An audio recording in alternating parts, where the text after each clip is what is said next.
Herzlich willkommen bei Fit mit Fetz, die Yoga Edition namens Tag. In den letzten Wochen haben wir euch ganz tolle Yoga-Figuren gezeigt und heute zum Abschluss zeigen wir euch Yoga-Figuren aus dem Tierreich. Für Tiere und für Blade. Ich würde euch gerne wieder selber alles vorzeigen, aber leider Gottes kann ich heute nicht bei einer Verletzung vortäuschen, ich will einfach nicht. Aber aus diesem Grund habe ich hier meinen tapferen Atlantus, den Zacharias Rumpfal. Na, passt eh. Na, ist ja schön.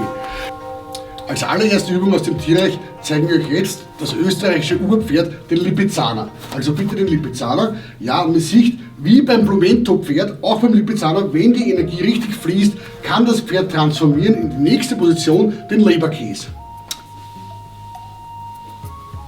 Schön. So, unsere nächste Tierübung ist der westsibirische Steppenstorch. Bitte Zacharias, den Steppenstorch. Sie sehen, ähnlich wie beim Kranich aus den östlichen Regionen, ist der Steppenstorch gleich, aber er schaut viel blöder rein. Wichtig beim Steppenstorch auch, die Energie fließt von unten nach oben. Also den Steppenstorch sollte man eigentlich im Kopfstand machen.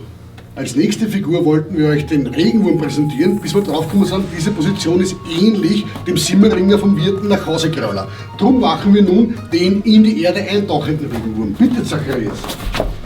Ja, das schaut sehr gut aus, ja.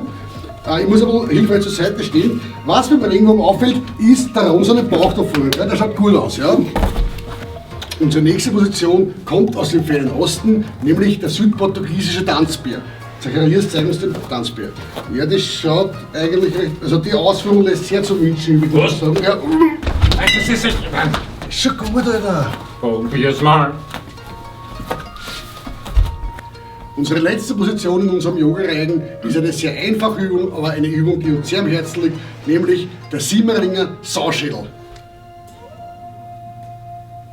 Und mit dieser Position wollen wir uns verabschieden und nächste Woche gibt es dann wieder eine richtige, gute Hardcore-Ausgabe von Fit mit Fetz!